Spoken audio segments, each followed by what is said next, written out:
E aí, turma, sejam todos muito bem-vindos a mais um Espiritualmente Podcast especial de Natal, com o nosso querido convidado, que já é a nossa figurinha carimbada aqui do Espiritualmente Podcast. Inclusive, nesse ano de 2025, ele já começa dando as caras, já logo iniciando o ano, a gente termina o ano com ele, começa o ano com ele. Thiago Alicerce, seja muito bem-vindo, meu amigo, mais uma vez. Prazer estar sua aqui. Casa. Prazer, muito obrigado, estou muito satisfeito de estar aqui mais uma vez. É sempre um prazer estar com você, com o Igor, com o pessoal que assiste. E aí, vamos desmistificar o Natal hoje? Como é que é? Rapaz, esse é um tema... Dá pra ter árvore de Natal em casa ou não dá? Olha só, você sabe que vai chegando... É interessante, né? Porque você sabe, eu faço lá no Instagram muita caixinha de perguntas, né? Então vai chegando o Natal, a pergunta sobre a árvore de Natal, depois vem... o Ano Novo, depois vem o Carnaval. Aí sempre é tema, tem um né? calendário, é um barato isso aí. Muito bom. Então hoje a gente vai entrar nesse tema em clima natalino. Nós vamos falar sobre o Natal. A gente vai desmistificar, vamos falar sobre muitas coisas. Então fica por aqui, aproveita esse dia de hoje, essa noite, para estar aqui com a gente. Você que está aí na sua casa, no seu celular, está com o seu tempo em família, tá aí nesse momento monotonia com os familiares. Não sei o que está fazendo aí, mas eu acho que é um bom momento para a gente aproveitar esse podcast. Aperta esse botãozinho aqui embaixo, inscreva-se, do ladinho vai ter um sininho, clica nesse sininho para ser notificado para todo novo episódio que for ao ar nesse novo ano que vai começar também, porque inclusive tem muita coisa boa aí que a gente vai estar falando, inclusive nesse novo ano que vem aí com uma série bem bacana da Desconferência que vai estar com o Thiago Alicerce aí também e muitos outros convidados bem bacanas. Depois a gente vai falar mais sobre isso, mas hoje é Natal e eu quero falar sobre Natal. E eu quero a sua opinião. Qual a sua dúvida sobre Natal? Árvore de Natal, bolinha de árvore de Natal, o Papai Noel, a touca do Papai Noel, a barba do Papai Noel, a barriga do Papai Noel, a bota. Não sei qual é a sua dúvida sobre o Natal. Pode, não pode comemorar? É de Deus, não é? O Noel, ele é quem? Quem é esse velhinho? Ele é ele é um estranho, ele é um sequestrador. O que tem no saco do Papai Noel? Então vamos falar sobre essas coisas aqui de maneira descontraída e divertida, mas, como você sabe, aqui é lugar de conhecimento, de aprendizado. A gente vai se aprofundar nesse tema de uma maneira bem bacana, tá certo? Então, deixa o seu like aqui e bora pro nosso episódio de hoje. Thiago Alicerce, ele é pastor na Igreja Alicerce e tem sido uma voz aí dentro da visão apologética, polemista, um teólogo, estudioso da Bíblia Sagrada, participa de vários programas de televisão, de rádio, muitos podcasts, já veio aqui. E hoje ele vai trazer esse tema que é tão importante. Nós vamos desmistificar o Natal. Vamos entender esse tema de maneira bem profunda, bem bacana e divertida aí hoje. Então vem com a gente e deixa a sua opinião aqui nos comentários. Se você está no celular, você consegue clicar aqui embaixo. Se você está no seu computador, aí você consegue ver os comentários do lado ou no televisor. Enfim, mas usa o seu celular aí para comentar e deixar suas críticas, sugestões, seus questionamentos, de que lado que você tá, se você tá do lado do Papai Noel ou da onde é que você tá, beleza? Bom, Thiago, cara, a primeira pergunta que a gente tem aqui, que eu acho que ela é a pergunta, né, primária, assim, qual é o verdadeiro significado do Natal à luz da Bíblia, né? Porque eu acho que esse é o ponto, porque aí vem muitos questionamentos acerca de datas, origem, é certo, não é certo. Então, assim, qual é o verdadeiro significado do Natal à luz da Bíblia? Primeiro a gente tem que separar o que é a festividade do Natal da narrativa do nascimento de Cristo, né? Porque independente da pessoa gostar ou não do Natal, celebrar ou não o Natal, ela tem que entender que falar do nascimento de Cristo, pregar o nascimento de Cristo é dever de todo cristão, porque é um conteúdo imprescindível do Evangelho, né? Eu aproveitei domingo passado, a gente estava na nossa igreja, lá em Santos, e eu preguei sobre a anunciação, era domingo do Advento, né? Eu preguei sobre a anunciação, preguei sobre a comunicação do anjo para Maria, de que ela seria a mãe, de como aquilo era o cumprimento de uma profecia do Antigo Testamento, né? A virgem conceberá e dará luz a um filho, e o seu nome será Emanuel, Deus conosco. Então o Natal, primeiro, é o cumprimento dessa grande profecia do Antigo Testamento, de várias profecias do Antigo Testamento. A primeira delas lá no Gênesis, que prometia que o filho da mulher iria um dia pisar na cabeça da serpente. Então, mas eu preguei uma mensagem dizendo o seguinte, que o nascimento de Cristo é o maior milagre que a Bíblia narra e o maior milagre que a história já experimentou e vai experimentar. Porque o nascimento de Cristo é a encarnação do Logos divino, é a encarnação da própria divindade. Eu até usei um exemplo na igreja, porque até pouco tempo atrás nós tínhamos contato com o espaço por meio de um telescópio chamado Hubble. Lembra disso? A gente acontecia direto. Você estava vendo um jornal nacional, jornal nacional não, aquele jornal que passava mais tarde. Como é que chamava da Globo? Eu não assisto o Globo há tantos anos. Sei lá, Jornal da Noite, sei lá. Eu não assisto o Globo há uns 15 anos. Faz bem. E tinha um jornal e sempre tinha notícias do telescópio Hubble, né? Passava no Fantástico. Só que alguns anos atrás, talvez 2 ou 3 anos atrás, lançaram um telescópio que perto desse o Hubble é uma calculadora de camelô, né? Que é o telescópio James Webb. E o que acontece? O James Webb começou a pegar imagens lá da borda do universo. E o que acontece? Todas as teorias da física que diziam que o universo tinha 13 bilhões de anos, com a capacidade do telescópio James Webb, eles acreditavam que quando eles fossem visualizar lá longe, né, na borda do universo, não ia ter nada. Porque se o universo começou no Big Bang, segundo as teorias da física moderna, né, e ele tem 13 bilhões de anos, então apontando para 13 bilhões de anos-luz no passado, era para não ter nada. O que aconteceu? O James Webb mostrou galáxias supermassivas. Eles têm chamado isso de gigantes vermelhas. Ou seja, eles estão percebendo que aquilo que a ciência imagina sobre a criação do universo, a idade do universo, tudo isso está caindo por terra. A física vai ter que ser reescrita, né? Se você está assistindo a gente e ainda não ouviu falar disso, pesquisa na internet sobre o telescópio James Webb e as novas descobertas no campo Designer inteligente da física. Fala muito sobre isso. Né? E aí o que acontece? E eu usei isso para dizer para a igreja como Deus é grande, né? Porque nós já imaginávamos que Deus era poderoso, porque imaginávamos o universo de um certo tamanho, com uma certa idade, e já dizíamos, só Deus para fazer isso. Só que é maior, mais antigo, ainda mais imenso, gigantesco. E o nascimento de Jesus é esse ente eterno, divino, entrando numa célula zigomática, né?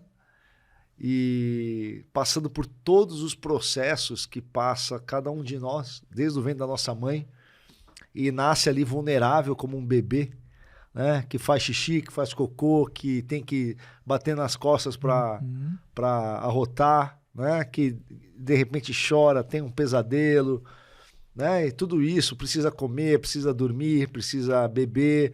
E a Bíblia narra a história de Jesus e não nos conta, tem um hiato, né, muito grande ali entre 12 e 30 anos, mas uma coisa interessante é que a palavra de Deus diz que Jesus foi tentado em todas as coisas.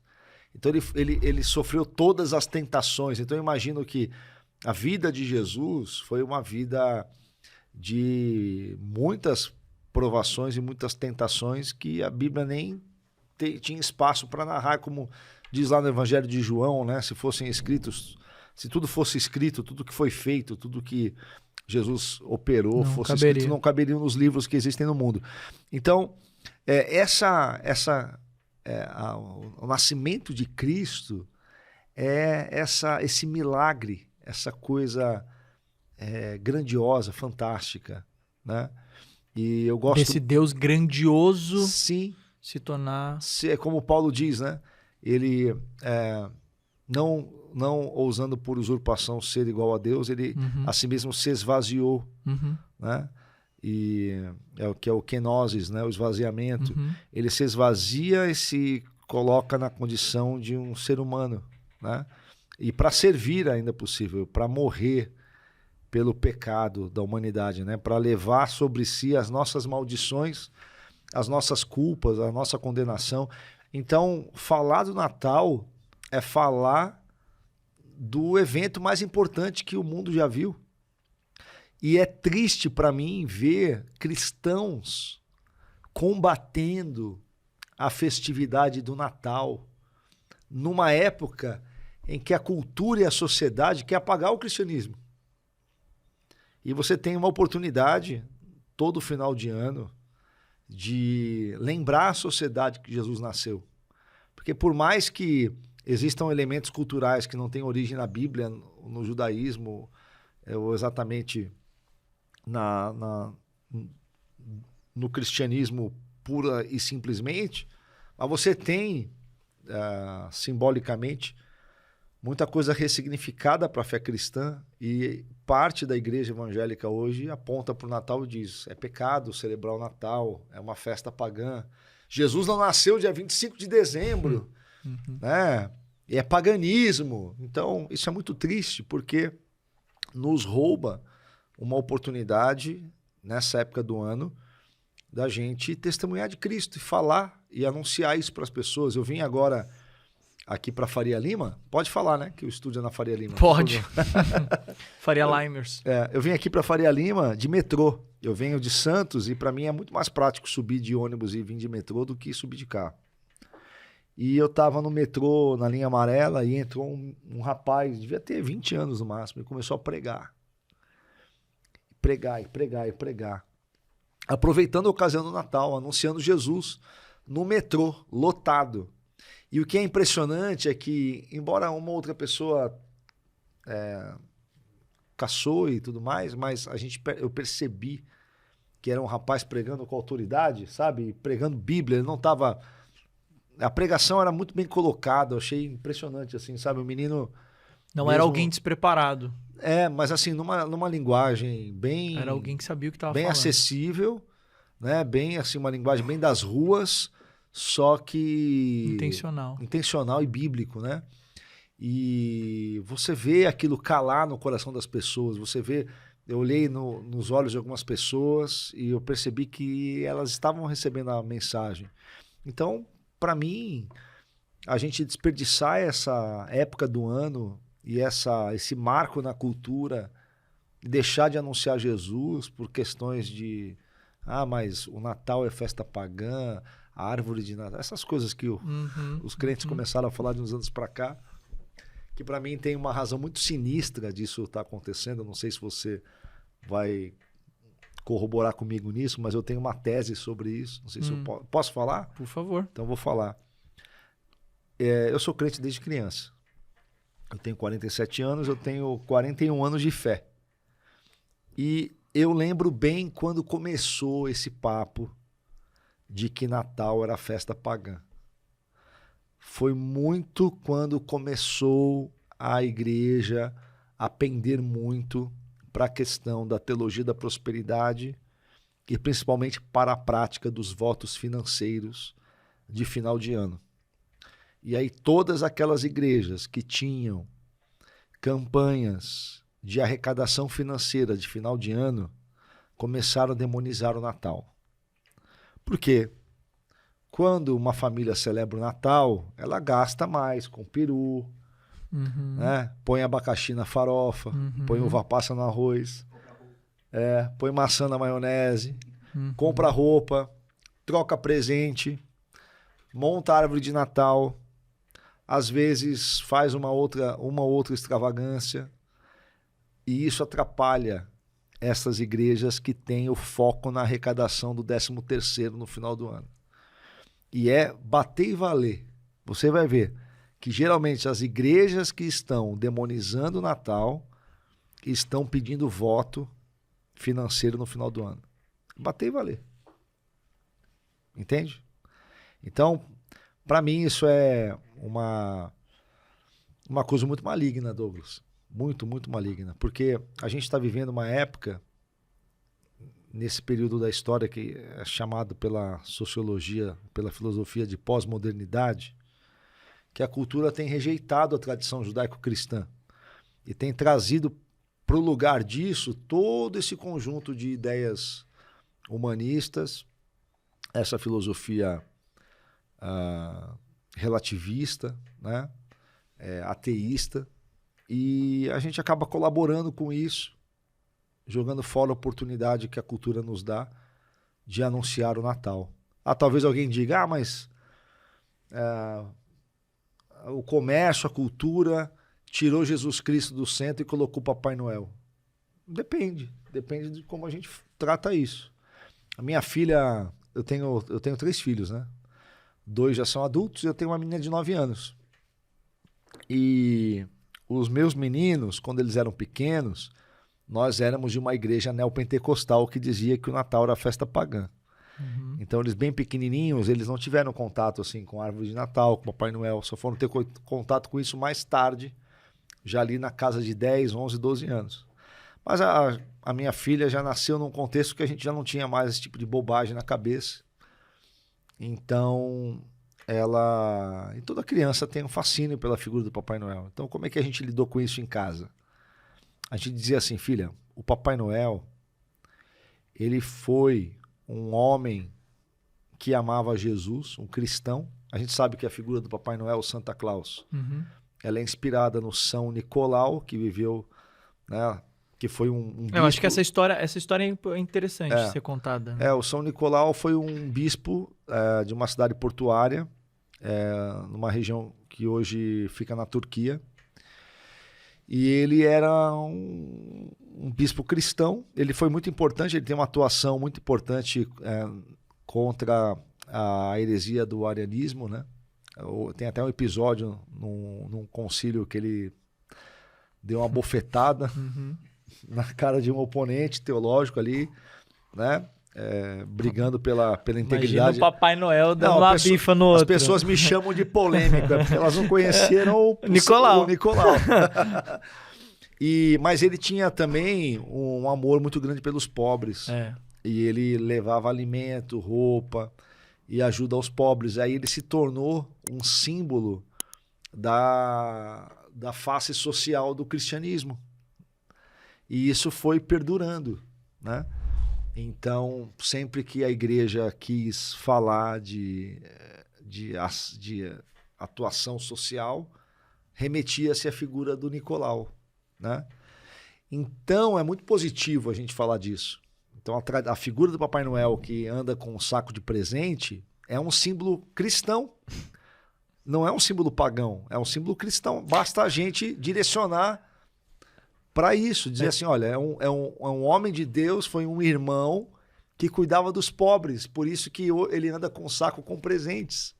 Você explica isso para uma criança, ela vai internalizar que mensagem? Ela vai dizer, poxa, cristãos ajudam os pobres, cristãos são graciosos, cristãos são dadivosos. É uma questão de você orientar, de você contar a história do jeito que aponta para Jesus Cristo. Não é isso? Mas é muito louco que a capacidade que a turma tem de contar essas histórias que dentro do saco tinha criança, que as bolas de Natal é a cabeça de criança, sabe que a árvore. A gente tem uma turma. Quais são as histórias que te contam? Desculpa te interromper, pode continuar, tá? Pode continuar o que você ia falar. Mas só para você trazer o gancho das histórias que você já ouviu que te contaram acerca das coisas, acerca de árvore, de bola de Natal, do saco do Papai Noel. Porque, por exemplo, eu lembro que diziam assim, não, o Papai Noel, ele é um demônio porque ele é o chefe dos duendes. Tem isso, é verdade. Tem os duendes, a gente esqueceu dos duendes, é verdade. É que assim, ó, a gente vive numa época, se você for na internet, no Google, tem todo tipo de maluco, não é, gente? Tem. Poxa, eu lido muito no Instagram com o pessoal daquela seita do Yahoo, sabe? Do Yahoo. Yahoo é o seguinte, eles dizem que se você chama Jesus de Jesus, você está invocando um outro Deus. Que você tem que chamar Jesus de Yahoo. Né? E é um maluco, sentou um dia na internet, abriu o computador, criou essa história e tem milhares de pessoas acreditando nisso. Porque ele conta isso muito bem contado, aquela síndrome de Dunning-Kruger, né? Que a pessoa não tem noção da própria estupidez, então ela vai recebendo ali aquelas informações, não checa as fontes, não vai olhar se aquilo faz sentido ou não, se aquilo é verdade, ela apenas ouve a narrativa, faz sentido, e começa a acreditar naquele que está contando. Então isso acontece muito na internet, e essa questão desses temas, dessas datas festivas, Natal, Ano Novo e tudo mais, sempre tem um blog, sempre tem um texto na internet de alguém extremamente radical, desse pessoal mentalmente perturbado, sabe? Muito esse povo da batalha espiritual, que para eles tudo é portal, né? Eu conheci uma pessoa que ela ungia todos os espelhos da casa, porque espelhos são portais espirituais por onde demônios atravessam para dentro da sua casa se você não tiver ungido o espelho. Assim, o pessoal que está em casa não tem noção da quantidade de crentes e de igrejas que ensinam esse tipo de bobagem. É muita gente, gente. É muita gente. No Brasil é muita gente. E ainda mais com o tema voltado ao Natal, né? Que envolve tanta coisa e aí começa, né? Não, porque as bolas de Natal são as cabeças das crianças que eram cortadas e penduradas nos pinheiros. É né? Isso aí. E aí a teoria da conspiração vai cada vez vai ficando pior, né? E tem textos da Bíblia que condenam o uso do pinheiro e de árvores, porque eram práticas para idolatria, né? Fala mais sobre isso pra gente. É que assim, a nossa tradição da árvore de Natal não tem nada a ver com a tradição dos povos cananeus, que são os povos da Bíblia, que cortavam árvores para fazer ídolos. A nossa tradição da árvore de Natal tem a ver com a Alemanha, com um homem chamado São Bonifácio, que no século VIII ele pregou numa cidadezinha lá na Alemanha contra o culto a Thor. Sabe o Thor da Marvel? Para ficar fácil compreender. A pessoa tá lá, Natal é festa pagã. Quer ver uma coisa? Eu vou voltar pro Bonifácio, tá? Mas vou falar desse negócio do Natal ser festa pagã. Porque a pessoa chega para mim e diz, na minha igreja, como se fosse uma coisa mais santa, né? A igreja dela é mais santa. Na minha igreja não pode ter árvore de Natal porque o Natal é uma festa pagã. Aí eu digo, mas na sua igreja tem casamento? Tem. O casamento é judaico? Porque se for judaico não podia nem ser na igreja. Porque na Bíblia não tem nenhum casamento dentro de nenhum templo. Né? Começa por aí. O pessoal, as pessoas não leem a Bíblia, porque na Bíblia nenhum casamento na Bíblia é celebrado em templo nem por pastor. Né? Você não vê nenhum sacerdote celebrando o casamento na Bíblia. Por quê? Porque o costume da celebração de casamento dentro do contexto religioso, dentro do templo, feito por um sacerdote, ele não é cristão nem judeu, ele é pagão. Vem das religiões das sociedades europeias. O nosso culto, a nossa cerimônia de casamento, ela é uma reprodução dos casamentos que eram feitos nas cortes europeias, e muito daquele simbolismo do casamento eram ressignificações cristãs dos símbolos das religiões pagãs. Por exemplo, a coroa de flores, o buquê de flores, a noiva entrar cercada de flores. Tudo isso vem dos cultos de fertilidade da Europa, né? A deusa Ostara e tudo isso. Então, geralmente a pessoa diz, Natal é festa pagã, mas não deixa de ir no casamento. Né? Então é muita ignorância, muita falta de informação, muita incoerência, muita incongruência. Né? Ora, se eu consigo celebrar um casamento, e eu não sou contra celebrar o casamento, eu deixei isso bem claro. Porque eu entendo que símbolos, eles são ressignificados e significados de acordo com o contexto. Vou dar um exemplo. A gente vai voltar lá para o Bonifácio. Vou dar um exemplo. Quando você abre a Bíblia no Gênesis, a serpente simboliza o quê? Satanás. Não é verdade? Mas lembra lá no deserto que o povo... Foi levantado uma serpente. O povo é mordido por serpentes, aí Deus dá a ordem para Moisés. Levanta, ergue uma serpente de bronze. E ali a serpente de bronze se torna um símbolo de cura. Hoje está de salvação. Na medicina, inclusive, tem a serpente lá nas ambulâncias. Junto com o cajado de Hermes. Cajado. E Jesus vai dizer assim, que nós devemos ser simples como as pombas, prudentes como a serpente. Então veja, a serpente simboliza o diabo, mas no outro texto a serpente simboliza a cura, um milagre, e no outro texto a serpente simboliza a prudência. Por quê? Porque o símbolo ele ganha significado de acordo com o contexto. Né? Vou te dar outro exemplo. A bandeira de Israel, aquela estrela de Davi. Aquela estrela de Davi não é um símbolo originalmente judaico. O símbolo da estrela de Davi é anterior à existência dos hebreus. Tem 4.000 anos. Então você vai encontrar aquele símbolo em várias religiões cananeias. Você encontra ele até em outras culturas, na Índia, no hinduísmo, no Oriente, você tem aquele símbolo. Entende? Agora, aquele símbolo foi absorvido pela cultura judaica e ganhou um novo significado. Então, se a gente for usar a origem pagã como argumento para dizer não posso fazer isso, não posso fazer aquilo, então a gente tem que, uma das coisas que tem que acabar então é com a estrela de Davi e com a bandeira de Israel, entende? Então, mas como às vezes o público evangélico não tem repertório de história, não tem assim, eu não sou o Rodrigo Silva, que é arqueólogo, né? Você nem parece com ele. Eu não tenho nem condições de falar de arqueologia, eu sou pastor, não sou arqueólogo, mas por ser pastor, a gente lê, tem que estudar, curioso, tem que ir atrás, estuda. Né? Eu não tenho formação em arqueologia, mas a gente lê, publicações e está bem informado. Então, assim, a gente sabe. E tem uma matéria, um assunto muito interessante, que é da religião comparada. E você, no estudo da religião comparada, muitos símbolos e muitas coisas que foram apropriadas pelo judaísmo têm origem nas culturas pagãs. Vou te dar um exemplo. O culto, você pode ver, você olha para o Antigo Testamento, tem sinagoga? No Antigo Testamento. O culto judaico do Antigo Testamento tinha pregação? Leitura do texto? Não tinha. Por que Jesus entra na sinagoga e lê o livro de Isaías?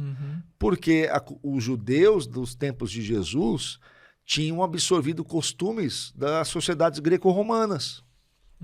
E os gregos e os romanos, eles tinham reuniões onde eles debatiam a filosofia, a cultura, os assuntos da cidade. Daí que vem, por exemplo, nosso conceito moderno de democracia, né? De cidade. Né? Então, os gregos, eles tinham... As cidades gregas, elas tinham... Todas as cidades gregas, elas tinham um lugar que era um lugar de debate, né? Onde as pessoas, a palavra eclésia, que a gente usa para igreja, vem exatamente disso, quando as pessoas eram chamadas para fora das suas casas, na cultura grega, para fazer uma assembleia para discutir as questões da cidade. É daí que vem a palavra eclésia, igreja. Então, não tem como você ter uma cultura sem ter origem em outra cultura, porque as coisas vão se misturando. Então, o nosso culto evangélico, com plataforma, púlpito, as pessoas sentadas numa cadeira, olhando para o pregador como se fosse uma sala de aula, tem origem pagã, tem origem grega. Então, esse argumento da origem pagã, ele é estúpido. Desculpa falar. É uma estupidez, é uma bobagem. Desculpa falar como ele tá fofo. Desculpa falar, Thiago Alicerce. Desculpa falar. É uma estupidez. Então, é o Natal, é o Natal. É importante. Mas é muito importante falar disso, sabe por quê? Algumas das melhores memórias que eu tenho da minha infância são do Natal.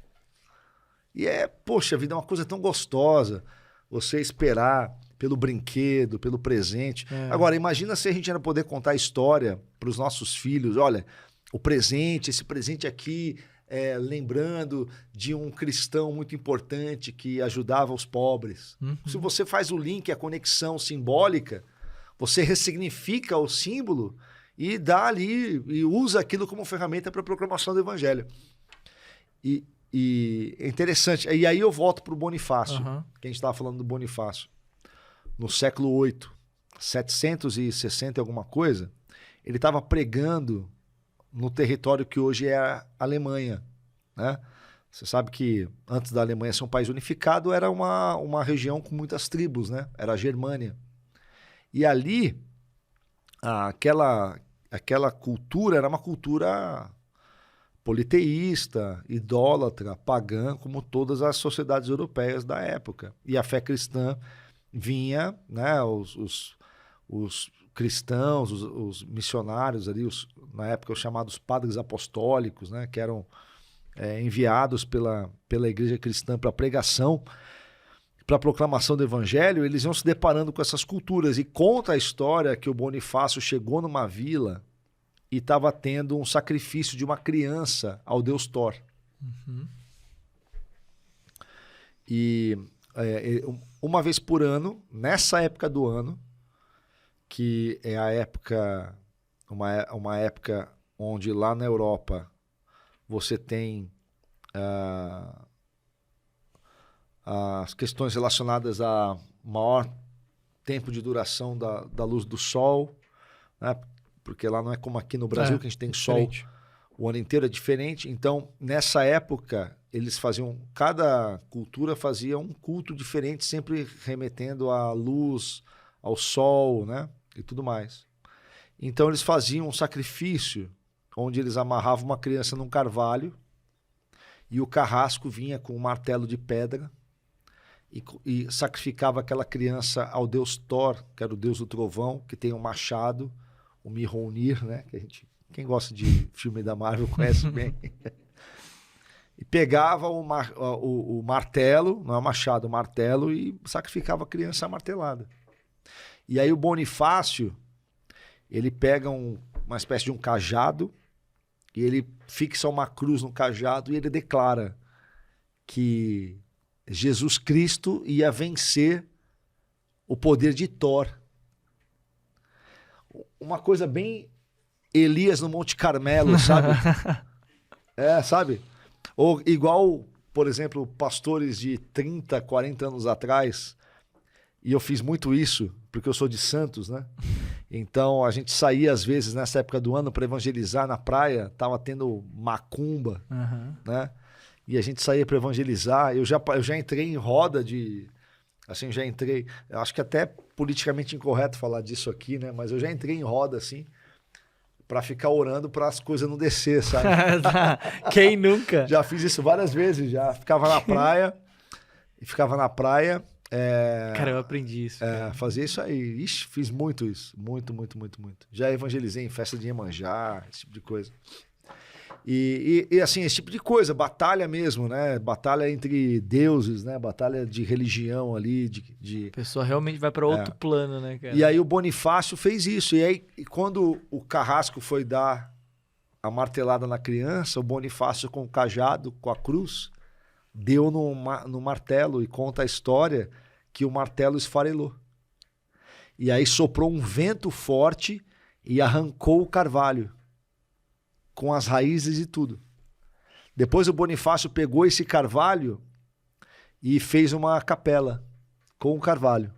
E aí ele disse, vão para casa e peguem, cada família pegue uma árvore, coloque luz, e a partir de hoje vocês vão se lembrar do Deus que venceu o poderoso Thor, e que é um Deus que dá vida, que não derrama o sangue dos inocentes, mas ele deu o sangue dele pelos inocentes. Entende? Então olha que história para a gente contar sobre a árvore de Natal. Entende? Você tem essa tradição da árvore de Natal, de Bonifácio, na Alemanha, é a tradição da cultura de Martinho Lutero, que 700 anos depois vai se tornar o principal agente, o estopim, pelo menos, da Reforma Protestante. Então, é daí que vem a nossa tradição da árvore do Natal. Ah, mas cortava-se o pinheiro lá. Lógico, porque o mundo é grande, eram dezenas de milhares de povos, milhares de tribos. Vai ter um que adora o pinheiro, outro adora a barata, outro adora o cachorro, outro adora... Não é. Imagina por isso se for pra Índia lá, então. Daqui a pouco você não pode falar assim, ó, não pode ter cachorro em casa, porque na Índia adora cachorro. Não faz sentido. É uma estupidez, que nem, né? Desculpa. É Natal, pessoal. Agora, essa questão, né, de simbolismo é muito importante porque é justamente a falta de conhecimento que leva as pessoas a colocarem uma crença errada nos símbolos que muitas vezes não faz o menor sentido. Como, por exemplo, o dia 25 de dezembro, que é, né, a grande discussão. Uhum. De Jesus nasceu no dia 25 de dezembro, não nasceu no dia 20 de dezembro. É errado, é certo? Como que se lida diante dessa realidade com relação à data, né? Que muitas vezes é muito questionado. A gente sabe que a data era uma data relacionada a um culto dentro da religião, contexto da sociedade europeia ali, pagã mesmo. Era o culto ao Deus Sol, ao Sol Invictus, né? Que era dia 25 de dezembro. Só que essa data era importante porque ela marcava a época onde havia mais incidência solar sobre aquela região. Então, havia uma associação entre a presença da luz, né, com essa data. Então, o que os cristãos fizeram? À medida que a fé cristã foi se tornando majoritária, ora, qual é a melhor época do ano para você fazer uma celebração que envolva toda a sociedade? Quando tem sol ou quando tem neve? Uhum. Então foi uma questão prática. Ó, vamos eliminar o culto ao Deus Sol. No lugar a gente começa a celebrar o nascimento de Jesus, porque Jesus é a luz do mundo. Então você troca o símbolo. Você ressignifica. O que muita gente não entende é que é exatamente isso que Jesus ensinou quando ele disse: vós sois o sal da terra e a luz do mundo. Porque assim, ó, Jesus não mandou a gente, Jesus não mandou a igreja, Jesus não enviou os apóstolos a judaizar o mundo. Jesus enviou os apóstolos para pregar o evangelho. Ide pregar o evangelho. Ele não falou ide pregar o judaísmo. Uhum. Ide pregar a Torá. Entende? Ide pregar a lei. Ele disse ide pregar o evangelho. Quando você olha a igreja avançando, e uma passagem muito importante para a gente entender isso, é Paulo e o seu discurso aos gentios no Areópago, quando ele olha um monumento a uma divindade pagã. Era um monumento a uma divindade pagã. Você tinha o panteão dos deuses gregos, né? E que eram geralmente divindades que, como todas as divindades de religiões animistas, elas tinham características humanas, né? Zeus, Artemis, Hefesto, Netuno. Netuno é a versão romana. A versão grega é Poseidon. Então você tem ali Zeus, a divindade grega, Júpiter, a divindade romana, que é correlata, né? Você Afrodite, uhum. Diana. Você tem essas... Posso estar cometendo alguma imprecisão aqui, porque eu não sou exatamente especialista nisso. Então você tinha essa cultura. E lá nessa cultura, eles entendiam assim, olha, pode ser que tenha algum Deus que a gente não saiba qual é. Para a gente não cometer aqui o erro de não fazer uma distinção a esse Deus e ele ficar com raiva da gente, vamos fazer um monumento aqui ao Deus desconhecido. Aí Paulo tá lá, em vez de ele falar assim, olha, esse Deus desconhecido é o diabo, é Satanás, que é o que alguns crentes no nosso tempo fariam. Vão pra né? internet e fazem isso até hoje, né? Paulo sabe, Jesus ensinou, e Paulo sabe que Jesus ensinou que nós somos o sal da terra e a luz do mundo. Por que o sal? Porque uma das propriedades do sal, além de dar sabor, mas é conservar. Então, o sal, como conservante, quem fala muito bem, tem uma mensagem fantástica sobre isso, é o Tim Keller, pregando no parlamento inglês. O Tim Keller, ele tem uma pregação sobre ser sal da terra e luz do mundo. O pessoal pode depois pesquisar na internet, é muito legal essa pregação do Tim Keller. E ele vai dizer o seguinte, que uma das funções do sal é você refrear todos os aspectos negativos de uma cultura e ressaltar os seus aspectos positivos, né? Então, foi exatamente o que Paulo fez ali. Paulo olhou o monumento ao Deus desconhecido, ao invés dele ressaltar o que tem de mal, que é a idolatria grega, politeísta, ele disse, olha, esse Deus desconhecido aqui, que vocês não conhecem, é o Deus que enviou o filho dele aqui para nos salvar. Começa a pregar sobre Deus, começa a pregar sobre Jesus. Paulo ressignificou o símbolo, entende? E é isso que a gente precisa aprender a fazer. E é isso que os cristãos fizeram, e foi por isso que o cristianismo se espalhou por todos os povos daquela época, e em pouco tempo os apóstolos já tinham pregado para todos os povos do mundo conhecido da época. Porque eles tinham essa habilidade. Porque não tinha como você converter todos os povos a uma única cultura, mas tinha como você levar o cristianismo como sal, afetando, interferindo, influenciando todas as culturas. Entende?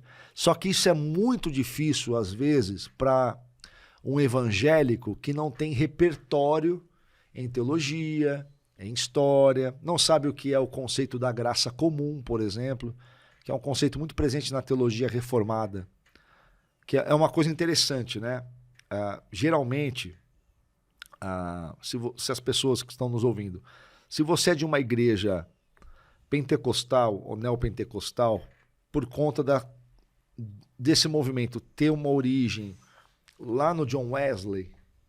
O John Wesley era um anglicano puritano, né? Uhum. E ele, e eu não estou criticando o John Wesley, eu estou só descrevendo uma característica. O John Wesley tinha muito essa ênfase na santidade, tanto é que ele e o irmão dele tinham o Clube Santo, né? E o John Wesley foi muito ele pregou muito um certo ascetismo, né? Então, uma espécie de santificação por meio da abstenção total de qualquer prazer mundano. Uhum. Então, por exemplo, se a pessoa é de uma tradição pentecostal, por conta dessa conexão histórica com o John Wesley, ela vai dizer que o cristão não pode consumir o álcool, nem mesmo moderadamente, e outras coisas. E por conta que isso era um problema na época de John Wesley, né? Era um problema social, os excessos de vícios, né? A vida muito dissoluta. Ele pregou muito sobre isso, trouxe uma reforma na igreja na época, trouxe um movimento de restauração social muito forte na época, com os valores que ele pregava. Então tudo isso tem um valor muito grande. Eu não estou desmerecendo o valor dos pentecostais e dos neopentecostais. Era importante para a época. Dos metodistas. É uma tradição cristã muito importante. Eu não sou sectário. Só que os pentecostais têm, por conta disso, eles lidam com a cultura de forma dualista. Então, geralmente, para os pentecostais, existe uma divisão das esferas da vida entre sagrado e profano. Tudo que é da igreja é sagrado, tudo que é fora da igreja é do mundo e é profano. Só que isso distorce o conceito bíblico do que é ser do mundo. A definição porque imprecisa, né? Do mundo, segundo o Novo Testamento, não é aquilo que é de fora da religião, mas aquilo que é de fora dos valores eternos. Isso.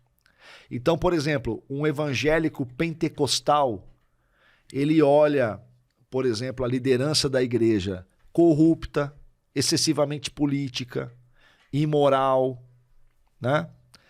Coronel, cometendo vários pecados contra a doutrina dos apóstolos, mas está acontecendo dentro da igreja. Uhum.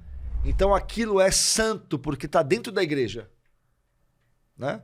Então o pastor lá, coronel, que dita até o cumprimento da saia das irmãs, que é duro, né? Que é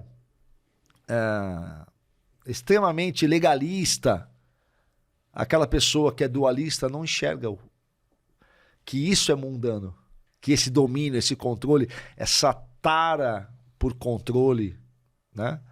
Que isso não, ele não enxerga isso como algo mundano, mas um menino jogando bola na praia sem camisa de short é do mundo, entende? Porque eles não estão olhando pela lente dos valores, eles estão olhando pela mente do sagrado e do profano. Cara, o conceito muito simples é Gênesis. O homem estava nu e eles não se envergonhavam. O pecado entra no homem e a vergonha entra no homem. Então, é muito simples de entender.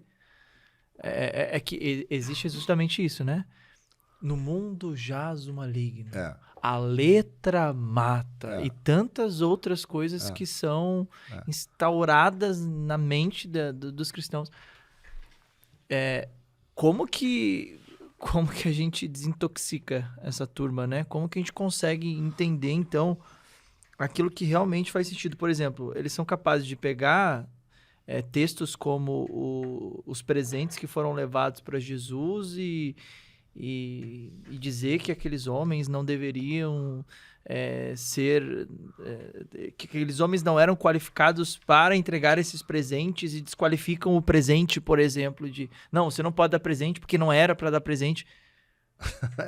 Isso daí eu nunca tinha ouvido. Cara, eu já ouvi esses absurdos. Isso eu nunca tinha ouvido. Pega essa para você aí, pro então, seu porque repertório. exatamente, ó, o dualismo é essa coisa.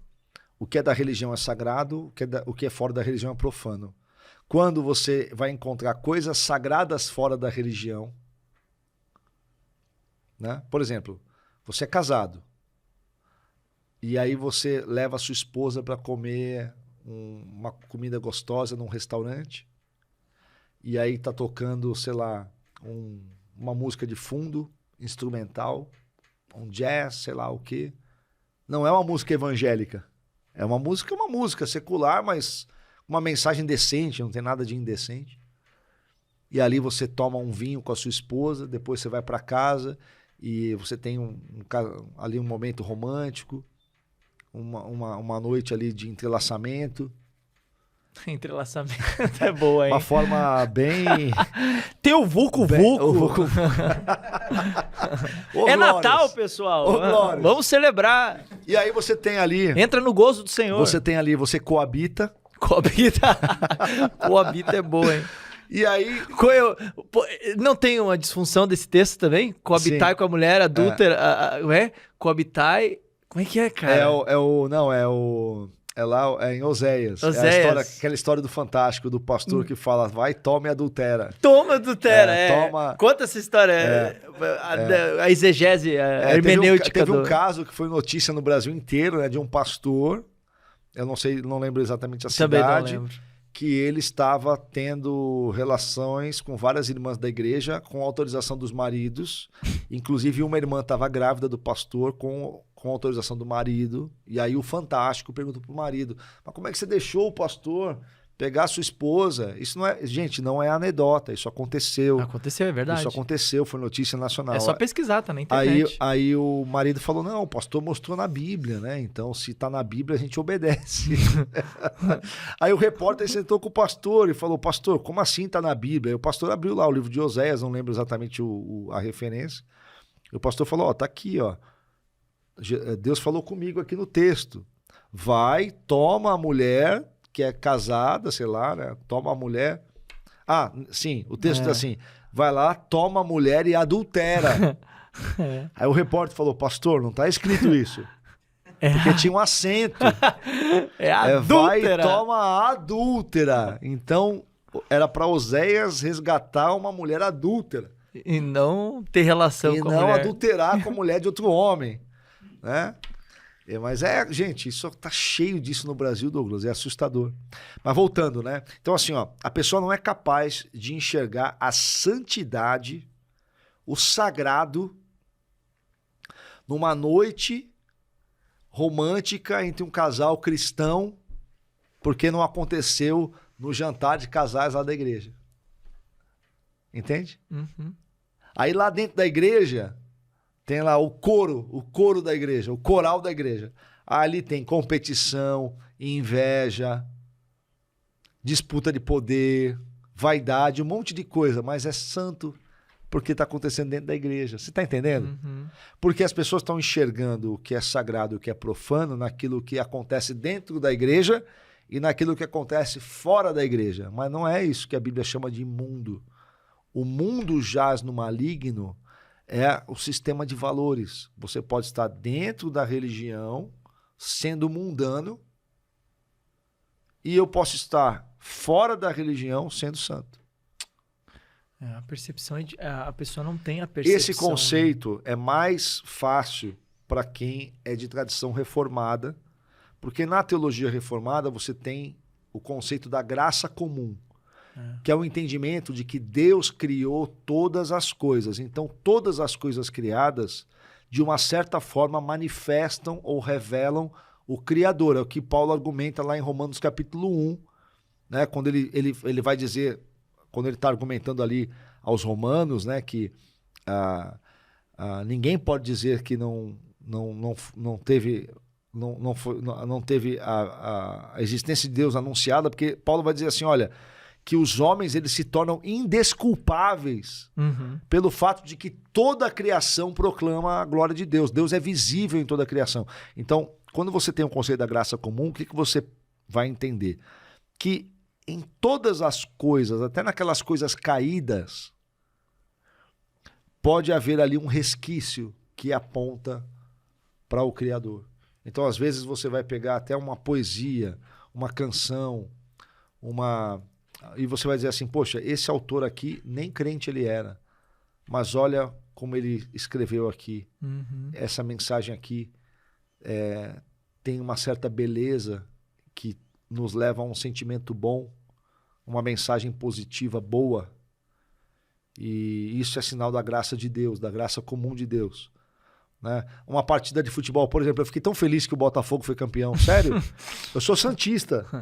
Eu devia ter raiva do Botafogo. Não pode, você tá no pecado. Eu devia ter raiva do Botafogo, mas sabe o que eu achei bonito o Botafogo ser campeão? Porque é um time clássico, né? Uma camisa clássica do Brasil, remete ao Garrincha. É um clube que há muitos anos está sem título. E aí eu vi um monte de gente que eu conheço que é botafoguense, que está sofrendo há 30 anos, porque o último título do Botafogo foi 29 anos atrás, e eu me alegrei. Isso é graça de Deus, é graça, a alegria, a espontaneidade, a festa.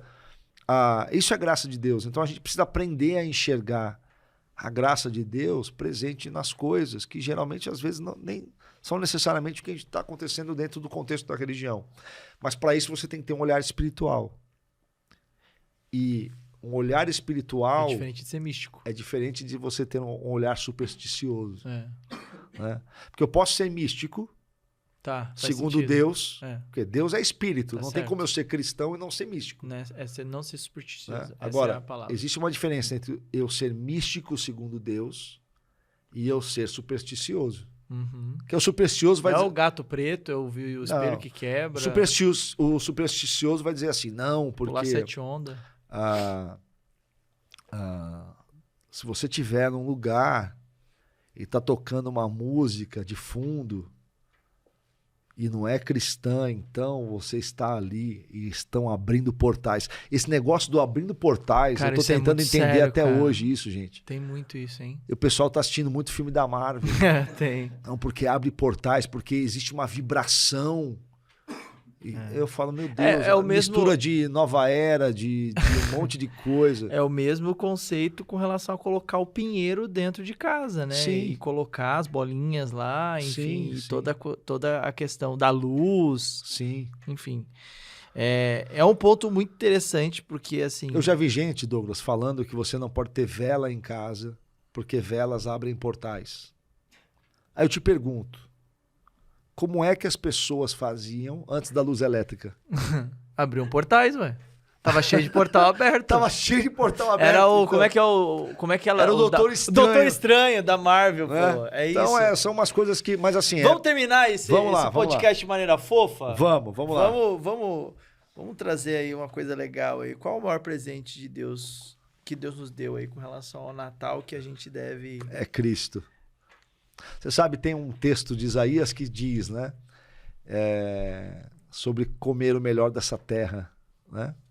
E muitas pessoas me perguntam, pastor, o que significa comer o melhor dessa terra? Porque a teologia da prosperidade ensinou que comer o melhor dessa terra é você comer das coisas materiais, né? E aí eu sempre respondo, comer o melhor dessa terra é comer o pão da vida, é beber da água da vida, é comer da carne e do sangue de Jesus presentes na mesa da comunhão. Então, a melhor coisa que já aconteceu na história do mundo, do universo, do cosmos, foi o advento do nascimento de Jesus Cristo, sua vida, sua morte e sua ressurreição. Então, se a gente pode usar o Natal para se lembrar disso, que Deus seja louvado, que Deus seja adorado por aqueles que sabem enxergar nas coisas mais cotidianas, mais comuns, como uma árvore de plástico, com bolinhas coloridas que você vai lá com seus filhos e monta e faz aquela festa e cria aquela memória, cria aquela lembrança, dá significado segundo a sua fé para aquilo, diz, olha, Jesus é a árvore da vida, Jesus é a renovação, Jesus é a ressurreição. Então aqui tem uma árvore toda enfeitada, porque Jesus é a luz do mundo. Assim como essas bolinhas coloridas refletem a luz, Jesus é a luz do mundo. A estrela de Belém, a gente vai colocar aqui. Sabe, você pega o teu filho e conecta aquele momento feliz com estas coisas belas e maravilhosas. Enxergar o mal nisso, enxergar problema nisso por superstição, por misticismo supersticioso, é pobre demais, Douglas. Só quem se alegra com isso é o diabo. Como que a gente pode celebrar o verdadeiro Natal nesse mundo consumista, nessa realidade supersticiosa que a gente vive atualmente com relação a todas as questões religiosas e também econômicas, consumistas? Eu vou falar da minha experiência pessoal, tá? Eu venho de uma família que ama o Natal. Meus pais, meus irmãos, minha esposa, meus filhos, tios, primos. O Natal é o dia mais esperado do ano. Todo mundo se reúne, passa o dia brincando, é um feriado gostoso. Passa o dia brincando, se congraçando, comendo. Né? É o único dia que você come carne com abacaxi, não é verdade? Carne com cereja. Uva passa. Assim, ó, eu não gosto de uva passa no arroz e não gosto de... Polêmica! Não gosto então não é de Deus, então. Então. É de Deus ou não é de Deus? Uva passa no arroz. A partir do momento que você agradece e come, é de Deus. Mas eu não gosto da uva passa no arroz e não gosto da maçã na maionese. Mas... Para não ser o chato, eu como. Empurrado. Né? Então é um dia tão gostoso. E é um dia também que você se preocupa com aquela pessoa que não tem família. Então a gente sempre está chamando alguém que não tem com quem passar. Sabe? A gente está sempre lembrando de um vizinho que de repente está doente. E aí você pega um pouco da sua ceia e leva. Então esses gestos são muito importantes. E você está ali na noite de Natal com a sua família, antes de cear, fazendo uma oração, agradecendo a Deus. E se você tem uma mesa farta, agradeça a Deus. Se você tem uma mesa não tão farta, mas você tem ali, sei lá, um frango assado com batata, uma coca gelada, dê as mãos para os seus filhos, para os seus familiares e agradeça a Deus, celebre o Natal. É uma oportunidade maravilhosa para a gente estar junto, para a gente manifestar o amor, para se perdoar. Quantas pessoas restauram relacionamentos no Natal? De repente a gente está conversando aqui, tem alguém ouvindo, sentado num sofá numa ponta, com um parente com quem não conversa na outra ponta, e agora eu vou dizer, e a gente pode dizer, vai lá, dá um abraço, oferece um arroz com passas. Uma maionese com maçã. Muito bom, excelente. Cara, para terminar, qual é a mensagem que você enxerga de esperança que Jesus traz para o Natal, para toda a humanidade? Jesus, eu gosto sempre quando eu faço as minhas orações e quando eu busco a Jesus, eu gosto sempre de fazer o exercício de me enxergar e de saber que eu não mereço acesso a Deus. Eu não mereço acesso a Deus. O meu acesso a Deus é por mérito de Cristo. Sem o sangue de Cristo na cruz, eu não seria digno nem de me comunicar com Deus, quanto mais de ser feito filho de Deus, né? Como diz lá em João 1,12, né? A todos quanto receberam deles o poder de serem feitos filhos de Deus. Então, para mim, a grande experiência que eu tenho com Cristo é de que sempre que eu vou a Deus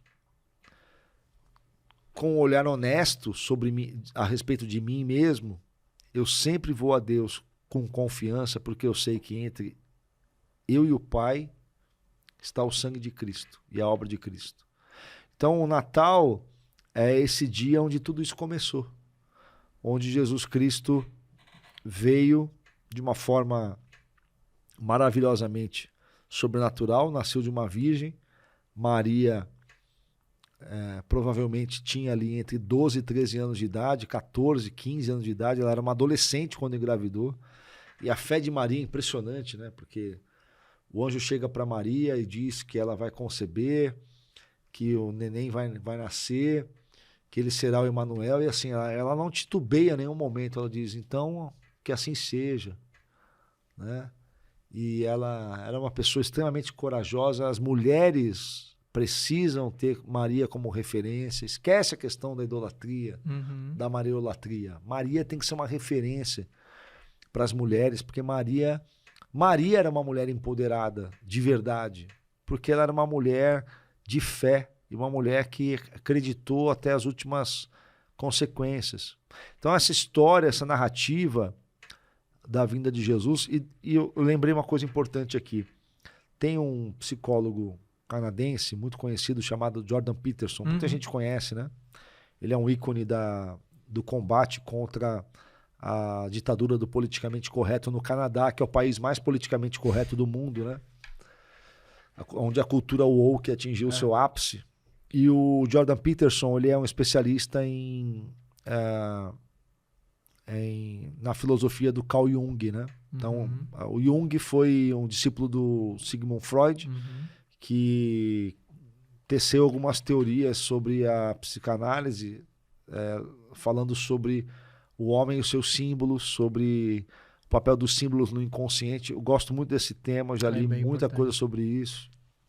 E o Jung foi alguém que descortinou a origem dessa nossa relação com o simbólico, né? Como isso afeta a nossa mente. Isso ajudou muito na filosofia, na área da semiótica, que é o estudo dos símbolos. E o Jordan Peterson é exatamente especialista em Carl Jung, e ele era ateu. Sempre foi ateu. Então, para ele, a Bíblia era uma fonte de narrativas poderosas e de um papel importante para o surgimento da civilização. Ele não enxergava a Bíblia como uma revelação. E para ele, Jesus era um personagem, assim como outros personagens. Até que ele teve a experiência de uma depressão profunda, porque a esposa dele contraiu câncer.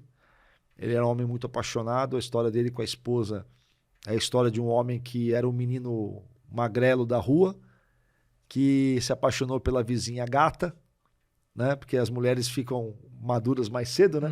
Então ela era muita areia pro caminhão dele, até que eles vão estudar juntos e se apaixonam e casam. Então o cara casou com a paixão da infância dele, né? E eu sei muito bem o que é isso, porque eu sou casado com minha primeira namorada, né? que eu conheço desde 13 anos de idade. E aí o Jordan Peterson foi no profundo do abismo da depressão e da crise existencial humana.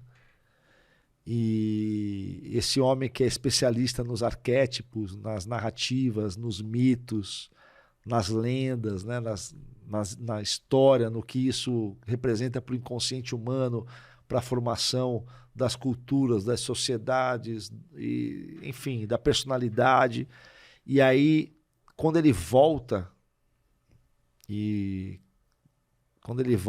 tem um vídeo dele no YouTube que é emocionante, que é ele contando que no estado em que ele se encontrou, ele conseguiu entender que a história acerca de Jesus enquanto personagem,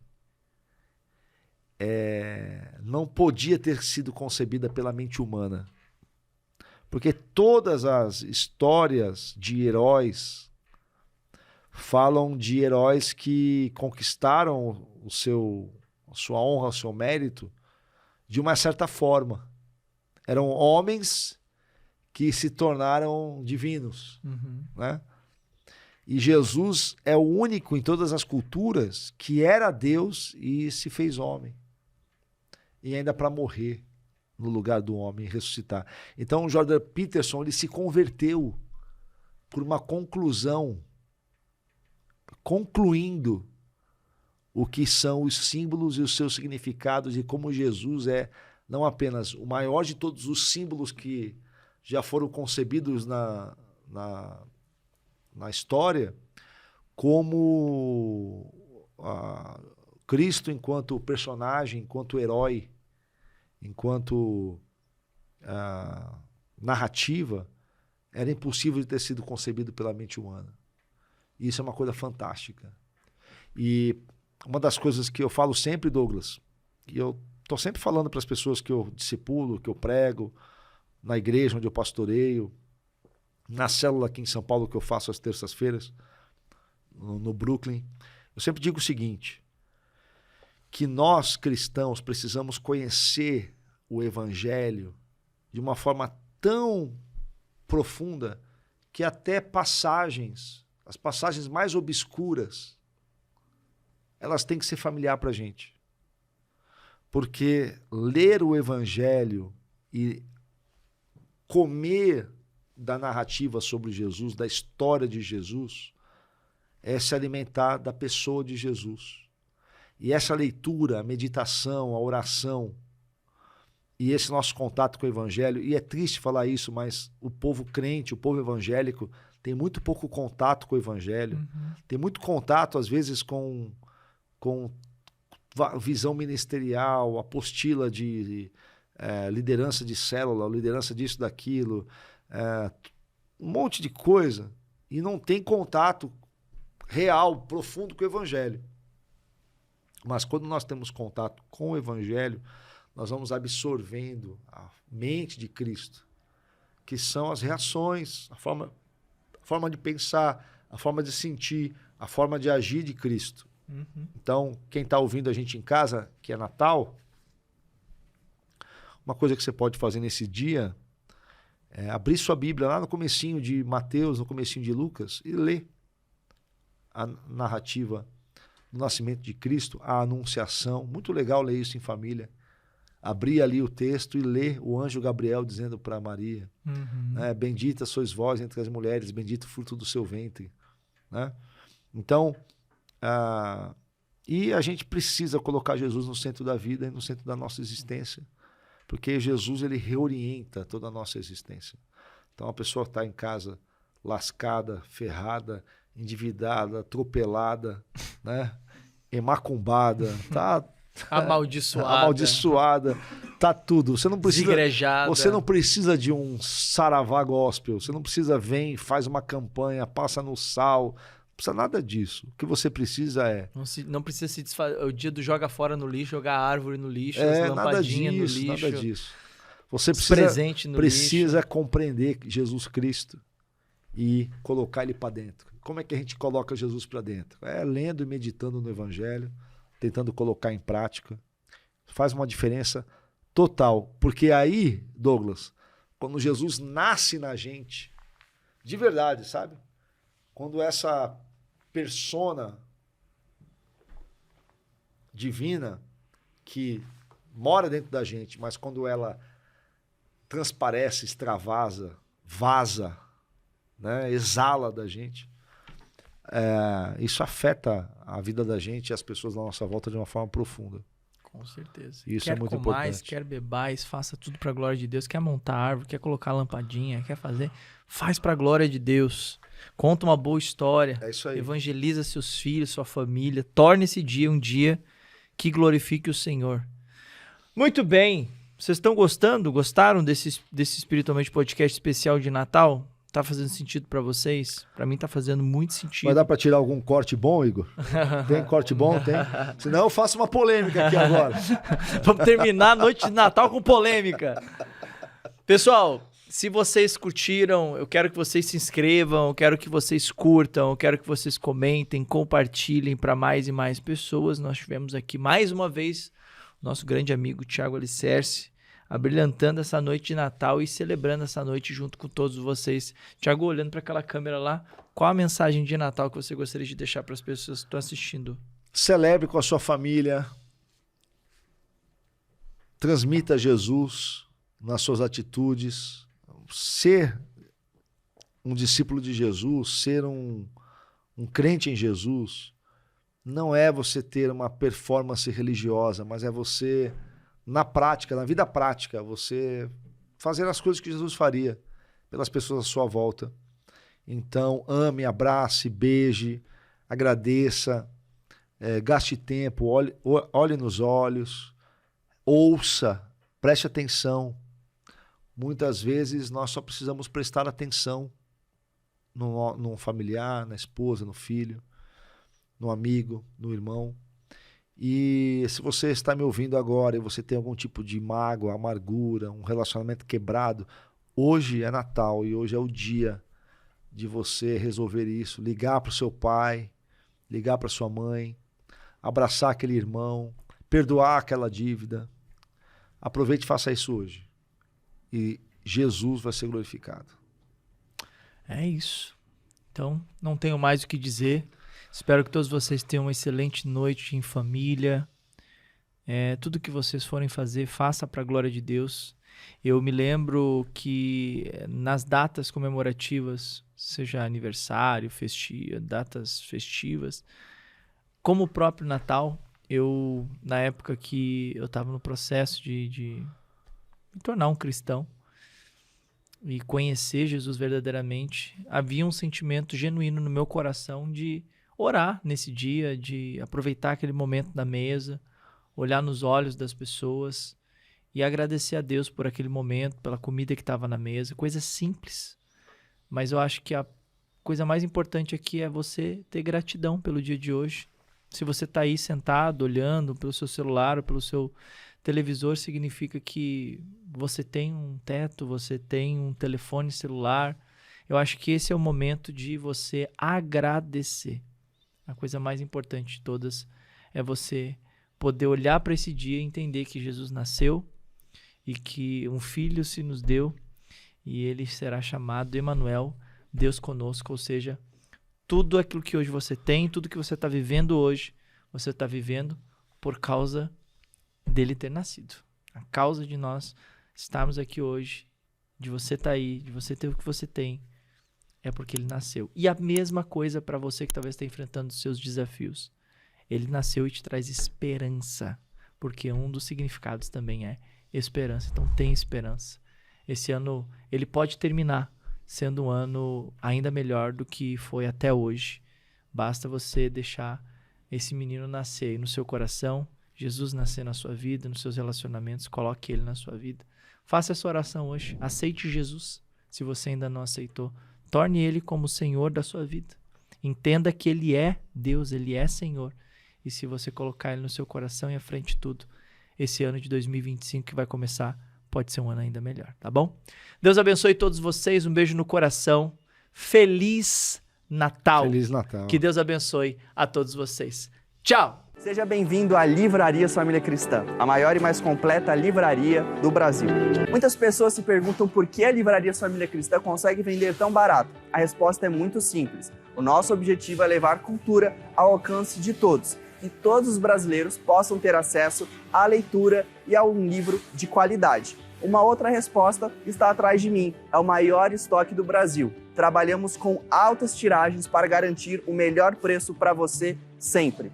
A partir do momento que você realiza a sua compra aqui na Livrarias Família Cristã, o seu pedido cai aqui no nosso centro de distribuição.